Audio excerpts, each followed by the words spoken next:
Hey everyone, thanks for joining. Here with KL, I want to kind of introduce what we're going to be doing on these videos. We're going to be talking, of course, to KL. This one's going to be his background, a little bit more about his passion, things like that. But going forward, we're going to talk definitely a lot more about the company, the industry. We would love for people who have questions or concerns or feedback or interesting things they're seeing to throw it in the comments below, and we'll do some Q&A videos coming up. But first things first, KL, how are you? Great. Thanks very much, Jason. Good, good.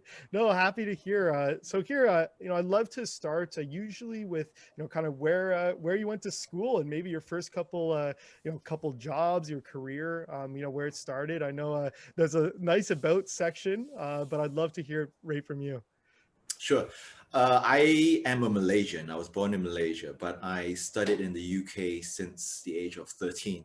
So I did boarding school there, did my university there too, read law in Cambridge, and then I started off as a lawyer in London. Then I got posted to Hong Kong, where I spent the next 16 years. So in Hong Kong, I carried on being a lawyer, and then that was during the time of the dot-com boom. Wow. And I got roped in by one of our clients, which was China.com, which was then the first Chinese internet company to list on NASDAQ.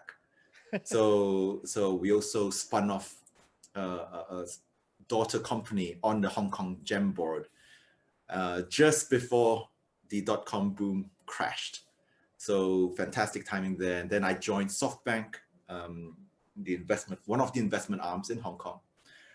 And one of the investments I did was in a mobile company in Hangzhou, which plays a pivotal story actually in HelloPal today, because that company's CEO is someone called Hans Xu, who then left.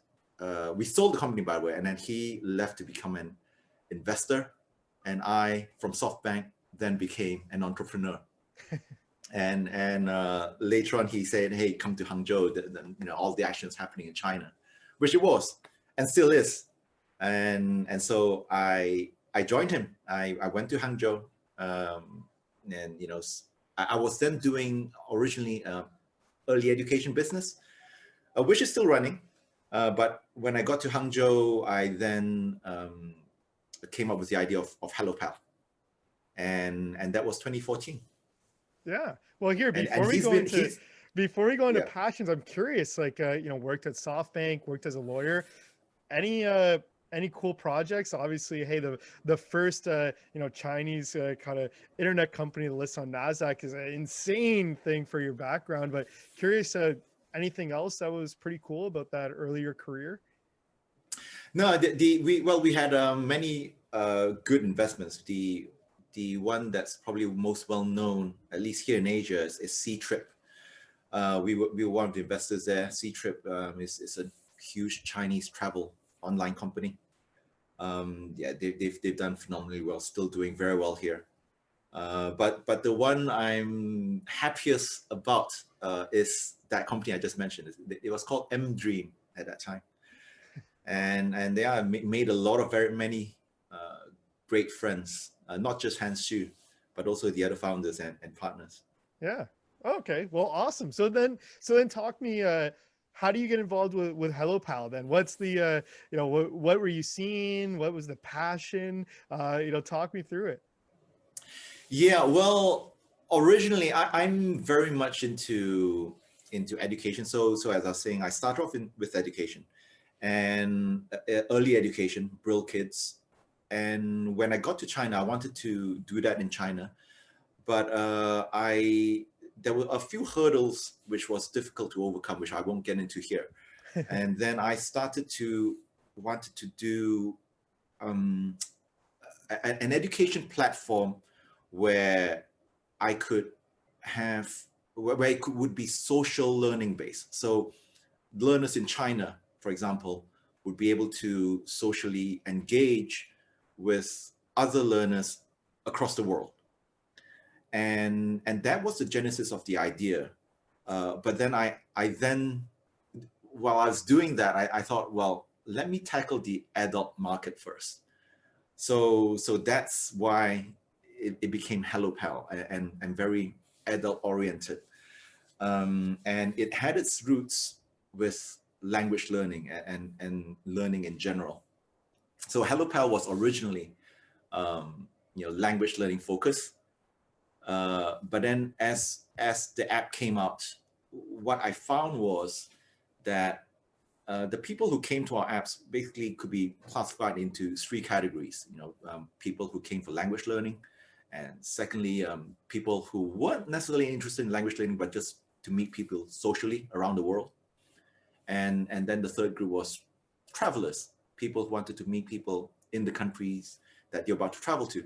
So that's when I decided to split them into three different apps, and that's why we have Hello Pal, Language Pal, and Travel Pal. And so Hello Pal is and has been our main focus, and that's socially, that's more on the social side of things, and language learning, took a back seat in the past few years, but it's coming back, and we'll probably get into that later. Yeah. No, some good teasers for some future videos coming up.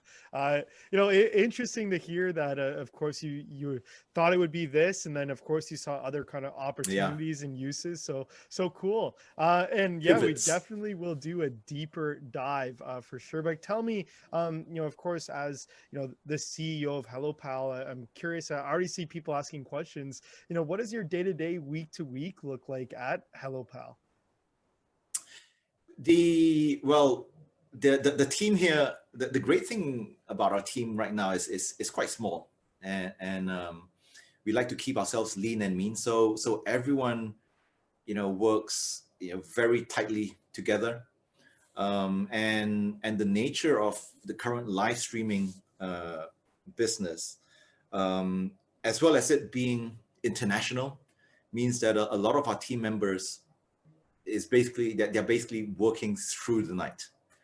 Like big users, they want to top up, and they will call up one of our sales staff, and it could be like 2-3 a.m. in the morning. Thankfully, I don't have to get too involved with that. But for me, it's more about just planning the company's future, the strategy, and especially recently with everything going on with on the stock side, I've had to liaise a lot with people over in the West, and which I was telling you earlier, it involves not as convenient hours for me, but Juggling a few time zones. Yeah, the yeah. business and then the business of being public. Yeah, and it's especially difficult when it involves both the East Coast and West Coast. Yep. If it's like just the East Coast, it's actually quite doable. But when both are involved, yeah, that limits us to a very narrow band of hours. Assuming we want to do it in work hours. Yeah. No, well, hey, awesome. Look, we don't need to go too deep into the weeds, but yeah, there's a business of being public and everything included, and there's running a business. So, some weird hours. Yeah, we were chatting before we hit record. Must be awkward for sleep, but hey, Yeah. happy to hear. Is there anything else? Curious. Any passions, anything outside of work that you do that maybe people would be interested in? To give you some examples, I had one guy said he loved to scuba dive. Another one, whatever, does this other sport. Anything you do on the side that people might find interesting? Yeah, well, it's I guess that would be education. That so I've just had a new baby who just turned 1 year old, Wow. and as with my first daughter, it's what really that's probably my main passion. So teaching, like I used to teach her right from very early on. I'm now teaching my son a lot of things, and that's actually the genesis of everything. Even Hello Pal has its roots in my original education business. So I, even though that's also work related, I to me that's what I love doing. So every morning, Ah.